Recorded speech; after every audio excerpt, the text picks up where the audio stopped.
அன்புள்ள சிவகங்கை மாவட்ட அரசு விழாவில் முடிவுற்ற திட்டப்பணிகளை திறந்து வைத்து புதிய திட்டப்பணிகளுக்கு அடிக்கல் நாட்டி மற்றும் பயனாளிகளுக்கு அரசு நலத்திட்ட உதவிகள் வழங்கக்கூடிய சிறப்பான நிகழ்ச்சியில கலந்து கொண்டு சிறப்பித்துக் கொண்டிருக்கக்கூடிய மாண்புமிகு அமைச்சர் பெருமக்கள், பெரிய கருப்பன் அவர்களே, சாமிநாதன் அவர்களே, ராஜகண்ணப்பன் அவர்களே, முனைவர் கோவில் செழியன் அவர்களே, நாடாளுமன்ற உறுப்பினர் திரு கார்த்திக் சிதம்பரம் அவர்களே,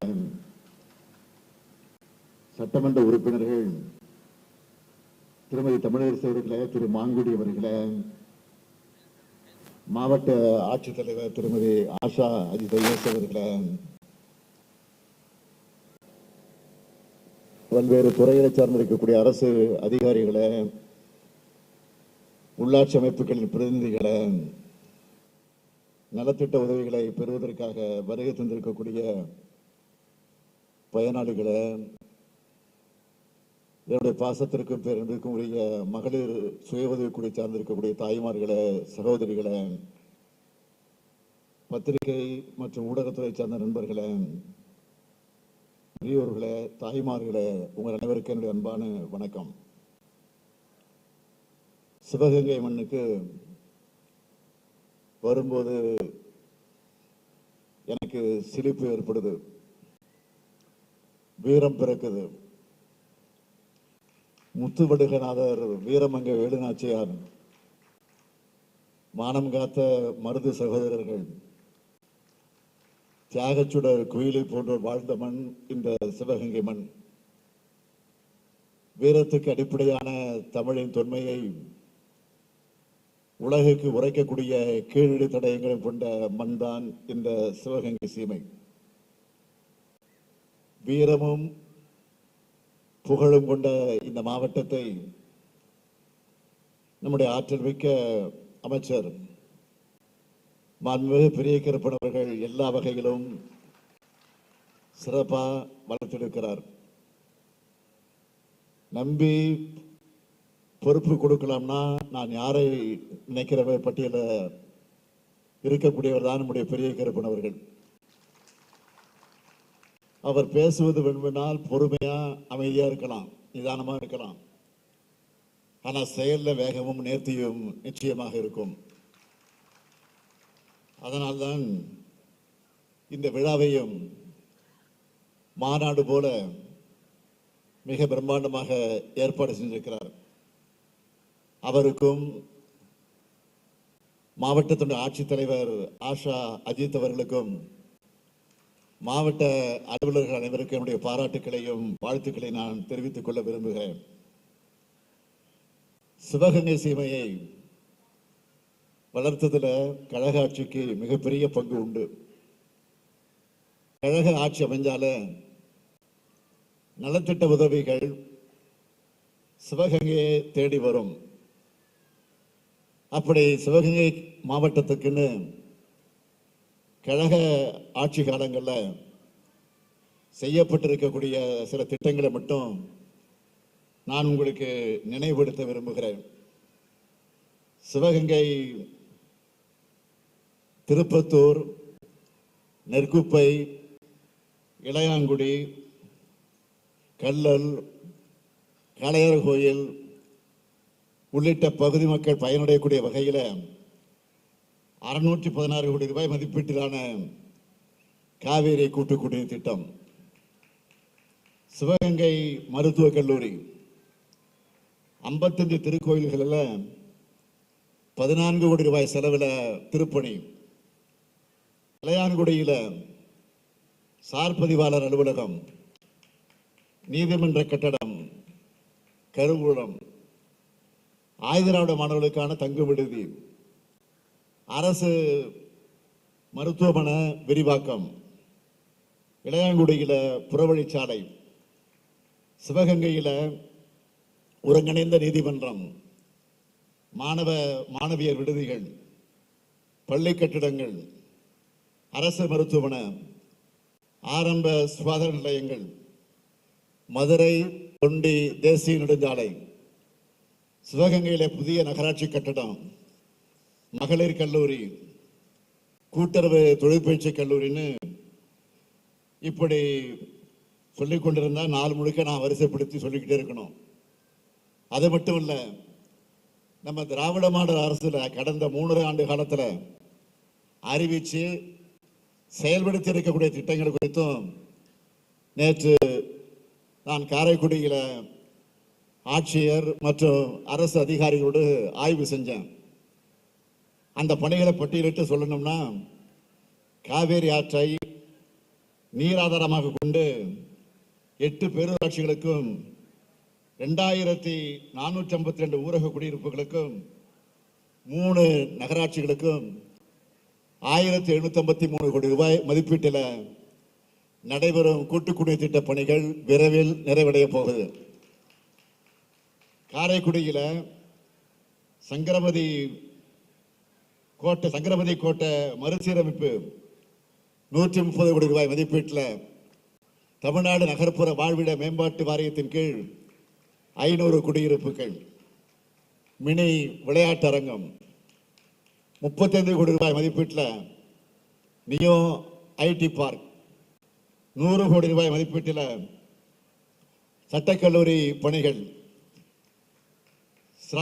சிராவயல் கிராமத்தில் விடுதலை போராட்ட வீரர் தியாகி ஜீவானந்தம் நினைவு மணிமண்டபம், 62 கோடி ரூபாய் மதிப்பீட்டில் செட்டிநாடு வேளாண்மை கல்லூரி, சிவகங்கை ஊராட்சி ஒன்றிய அலுவலக கட்டடம், சிவகங்கை அரசு மருத்துவமனையில் கூடுதல் மகப்பேறு மருத்துவ கட்டடம், அது தீவிர சிகிச்சை பிரிவு கட்டடம், சிவகங்கை நகர் பேருந்து நிலைய சீரமைப்பு, மானாமதுரையில் ஐடிஐ 15 கோடி ரூபாய் மதிப்பீட்டில் 248 வீடுகள் கட்டக்கூடிய பணி, நாட்டார் கால்வாய் திட்டம் 39 கோடி ரூபாய் மதிப்பீட்டில் மானாமதுரை நகர் கூட்டு குடிநீர் திட்டம், 2,64 லட்சம் ரூபாய் மதிப்பீட்டில் திருப்புவனம் பேரூராட்சி குடிநீர் வழங்கக்கூடிய திட்டம், 17,75 லட்சம் ரூபாய் மதிப்பீட்டில் திருப்புவன ஒன்றியம்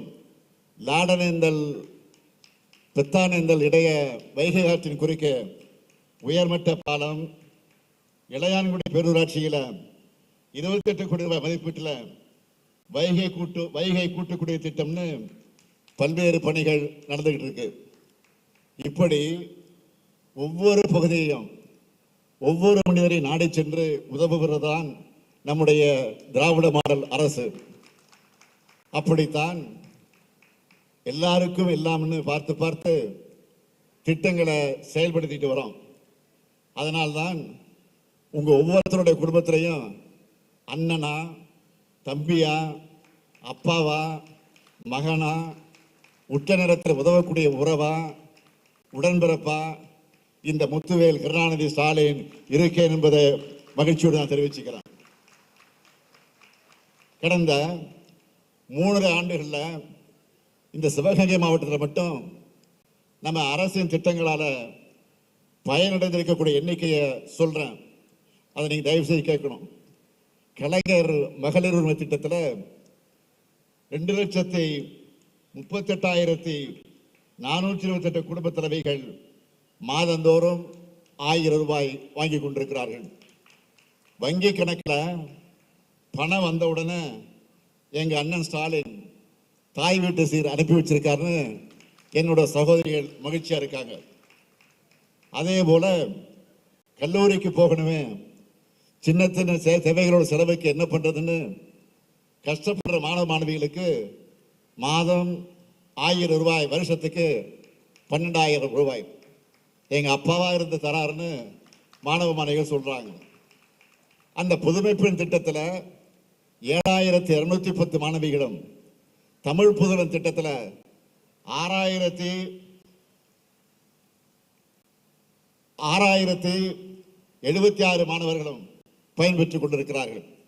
அடுத்து மகளிர் உதவி குழுக்களை பொறுத்த வரைக்கும் நான் மணிக்கணக்கில் மேடையில் நின்று வழங்கி இருக்கிறேன். கடந்த காலங்களில் துணை முதலமைச்சராக இருந்தபோது, உள்ளாட்சித்துறை அமைச்சராக இருந்தபோது. ஆக சுழல்நிதியால எத்தனையோ சகோதரிகள் சுயதொழில் செஞ்சு இன்னைக்கு முன்னேறி இருக்காங்க. அந்த திட்டத்தில் கணக்கெடுத்து பார்த்தா 855 கோடி ரூபாய் கடன் உதவி தரப்பட்டிருக்கு. பசியால மாணவ செல்வங்கள் அவதிப்படக்கூடாதுன்னு தொடங்கப்பட்ட திட்டம்தான் காலை உணவு திட்டம். அந்த திட்டத்தில் 37,000 மாணவர்கள் சுவையா வயிறார சாப்பிடுறாங்க. மக்களை தேடி மருத்துவ திட்டத்தில் 12 லட்சம் பேருக்கு சிகிச்சை அளிச்சிருக்கிறோம். மருத்துவ காப்பீட்டு திட்டத்தில் 1,34,000 பேர் பயனடைஞ்சிருக்கிறாங்க. 62,000 பேருக்கு முதியோர் ஓய்வூதியம் கொடுத்திருக்கிறோம். 27,938 பேருக்கு மனைப்பட்டாக்கள் கொடுத்திருக்கிறோம். 23,553 பேரோட நகைக்கடன் தள்ளுபடி செய்திருக்கிறோம். 24,969 உழவர்களுக்கு பயிர்க்கடன் வழங்கியிருக்கிறோம். 8 லட்சம் உழவர்களுக்கு பல்வேறு உதவிகள் செய்யப்பட்டிருக்கு. 3,822 உழவர்களுக்கு புதிய இலவச மின் இணைப்பு வழங்கியிருக்கிறோம். 65 திருக்கோயில்களில் குடமுழுக்கு நடத்தி இருக்கிறோம். கழனிவாசல் கிராமத்தில் சிப்காட் வளாகம் அமைக்க நிலம் கையகப்படுத்தும் பணிகள் நடந்து கொண்டிருக்கிறது. இது மட்டுமல்ல, இந்த சிவகங்கை மாவட்டத்தில் இதுவரைக்கும் 91,265 பேருக்கு 38,52,55,476 ரூபாய் மதிப்பிலான நலத்திட்ட உதவிகள் வழங்கப்பட்டிருக்கு. இதெல்லாம் சிவகங்கை மாவட்டத்துக்கு மட்டும் கடந்த 3 ஆண்டு கால ஆட்சி காலத்தில் நாம செஞ்சிருக்கிறது. அடுத்தடுத்து இன்னும் நிறைய செய்ய இருக்கிறோம். அதுக்கு அடையாளமா இந்த விழாவில் 4 அறிவிப்புகளை நான் வெளியிட விரும்புகிறேன். முதல் அறிவிப்பு, இப்போ சிவகங்கை மாவட்ட ஆட்சியர் அலுவலகமாக இருக்கிற கட்டடம் கட்டப்பட்டு 40 ஆண்டுகளாகி அது பழுதடைந்து இடப்போதாக்குறை இல்லாத சூழ்நிலையில இருக்கிறது என்பது எல்லோருக்கும் தெரியும். அதனால பல துறைகளோட அலுவலகங்கள் வாடகை கட்டடங்கள்ல இயங்கிக்கிட்டு இருக்கிறது. அதனால எல்லா மாவட்ட அலுவலகங்களும் ஒரே இடத்துல சிறப்பாக செயல்படக்கூடிய வகையில் 89 கோடி ரூபாய் மதிப்பீட்டில் புதிய கூடுதல் கட்டடம் கட்டப்படும்.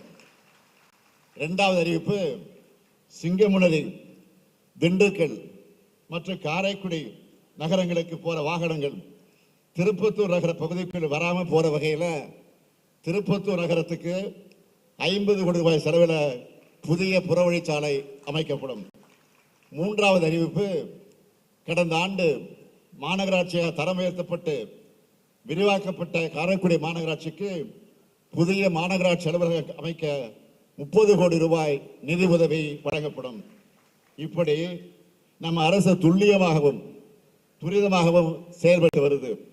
அதனாலதான் ஒட்டுமொத்த தமிழ்நாட்டு மக்களும் ஒவ்வொரு மாவட்டத்துக்கும் என்னென்ன செஞ்சிருக்கிறோம்னு ஒவ்வொரு மேடையிலும் நான் புள்ளி விபரத்தோடு சொல்லி வரேன். இதையெல்லாம் இன்றைக்கு மாண்புமிகு எதிர்க்கட்சி தலைவரால் தாங்கிக் கொள்ள முடியல. என்ன செய்வது?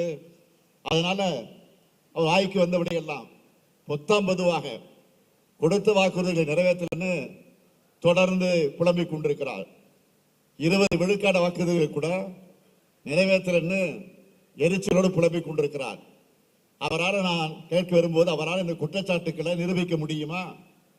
திண்ணையில உட்கார்ந்து கொண்டு வெட்டி பேச்சு பேசுற மாதிரி வாய்க்கு வந்தபடி எதிர்கட்சி தலைவர் பேசலாமா? மக்கள் கிட்ட உண்மை எடுத்துச் சொல்ல வேண்டிய கடமையும் பொறுப்பும் எங்களுக்கு இருக்கிறது. காரணம், நாங்கள் அரசாங்கத்தில் இருக்கிறோம், அரசை வழிநடத்திக் கொண்டிருக்கிறோம். அதனால் புள்ளி விபரத்தோடு உங்களிடத்தில் நான் சொல்ல விரும்புகிறேன்.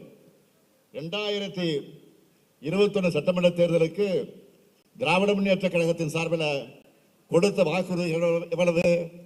505. நல்லா கவனிங்க. கொடுத்த வாக்குறுதிகள், திமுகவுடைய தேர்தல் அறிக்கையில் கொடுத்த வாக்குறுதிகள் 505 வாக்குறுதிகள் கொடுத்திருக்கிறோம். அந்த 505 வாக்குறுதிகள்ல 389 வாக்குறுதிகளை நிறைவேற்றி இருக்கிறோம். இது மிச்சம் இருப்பது எவ்வளவு? 116. ஆக இன்னும் 116 வாக்குறுதிகளை நிறைவேற்றணும். அரசுல மொத்தம் 34 துறைகள் இருக்கு. ஒவ்வொரு துறைக்கும் 2-3 திட்டங்களை நிறைவேற்ற வேண்டிய அளவில் தான் பாக்கி இருக்கு. நான் அதை ஏற்றுக்கொள்கிறோம், ஒத்துக்கொள்கிறோம், இல்லைன்னு மறுக்கல. இதை தெரிஞ்சும் தெரியாத மாதிரி மாண்புமிகு எதிர்க்கட்சி தலைவர்கள் பேசுறாரு. பாவம், அவர் இன்னொரு கட்சி தலைவர் அறிக்கையை அப்படியே காப்பி பேஸ்ட் பண்ணி அதை அவர் வெளியிட்டு இருக்கிறார், படிச்சுக்கிட்டு இருக்கிறார், பேசிக்கிட்டு இருக்கிறார்.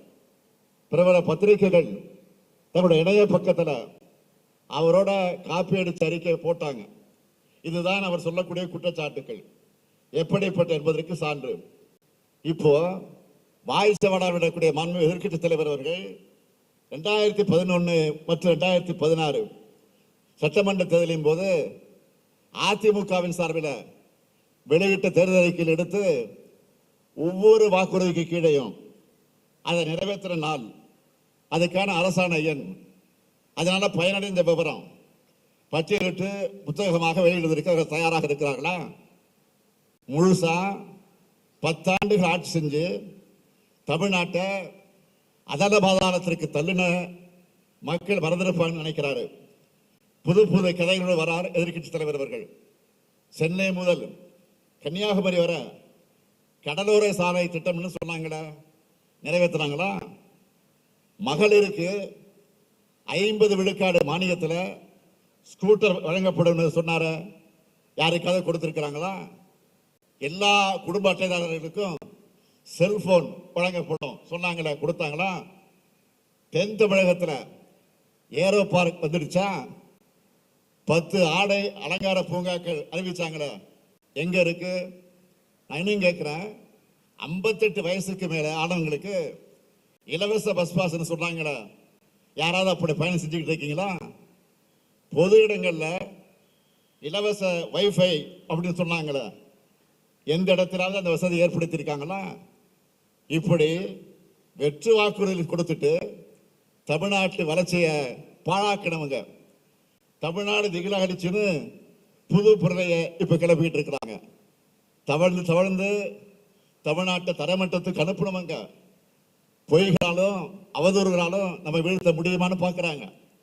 உண்மையிலே இன்னைக்கு பேசுற எதிர்க்கட்சி தலைவரோட ஆட்சி காலத்தில் தமிழ்நாடு என்ன நிலைமையில் இருந்துச்சு? 2011 திமுக ஆட்சி காலத்தில் உபரி வருவாய் மாநிலமாக இருந்த தமிழ்நாட்டை 2013ஆம் ஆண்டு முதல் பற்றாக்குறை மாநிலமாக ஆக்கினது அதிமுக அரசு.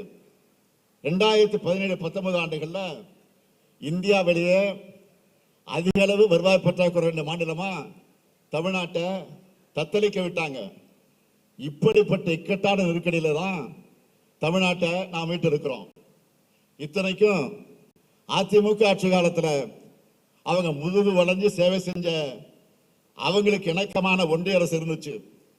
அப்பவும் எதையும் கேட்டு பெறல, பதவிக்காக மட்டும் டெல்லிக்கு போனாங்க.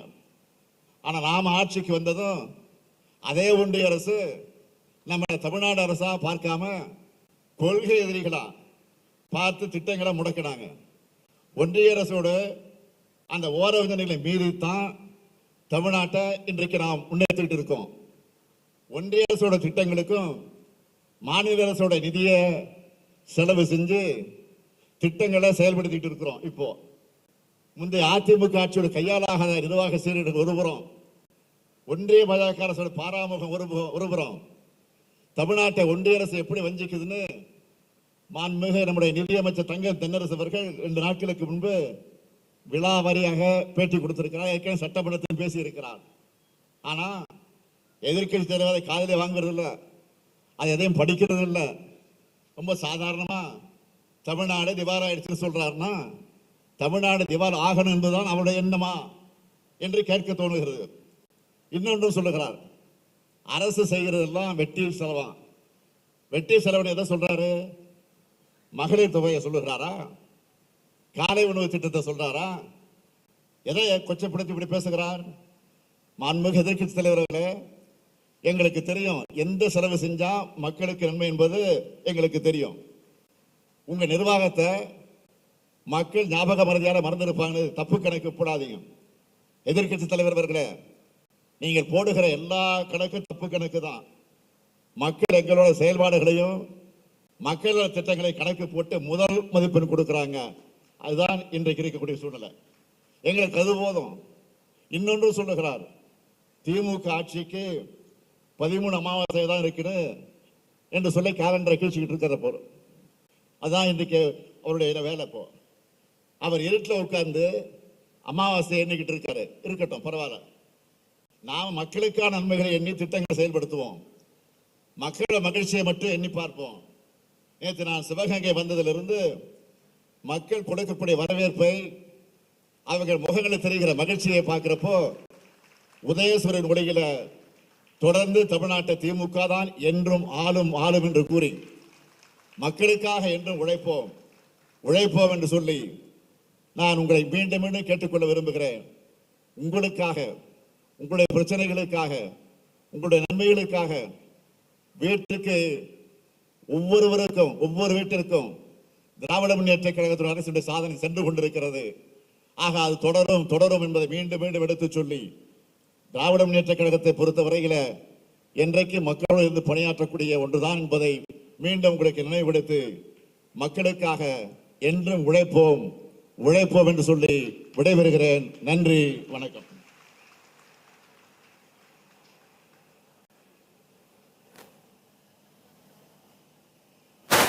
விழா பேருரையாற்றி சிறப்பித்த மாண்புமிகு தமிழ்நாடு முதலமைச்சர் அவர்களுக்கு மனமார்ந்த நன்றிகளை தெரிவித்துக் கொள்கின்றோம். இப்போது சிவகங்கை மாவட்டத்தில் 161 கோடி ரூபாய் மதிப்பீட்டில் 53,039 பயனாளிகளுக்கு அரசு நலத்திட்ட உதவிகளை வழங்குமாறு மாண்புமிகு தமிழ்நாடு முதலமைச்சர் அவர்களை பணிவன்புடன் கேட்டுக்கொள்கின்றோம்.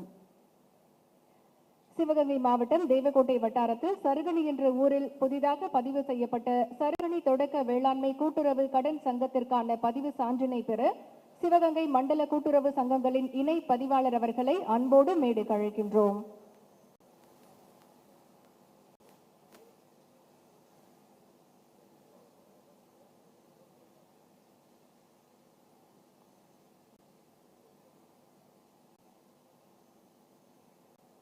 சிவகங்கை மண்டல கூட்டுறவு சங்கங்களின் இணை பதிவாளர் அவர்களை பதிவு சான்றினை பெற அன்போடு அழைக்கின்றோம். திருமதி செந்தாமரை அவர்களை அன்போடு அழைக்கின்றோம். வேளாண் உழவர் நலன் மற்றும் வேளாண் பொறியியல் துறை சார்பாக வேளாண் இயந்திரமயமாக்கல் மானியத்தில் வேளாண் இயந்திரங்கள் பவர் டில்லர் வழங்கப்படுகிறது.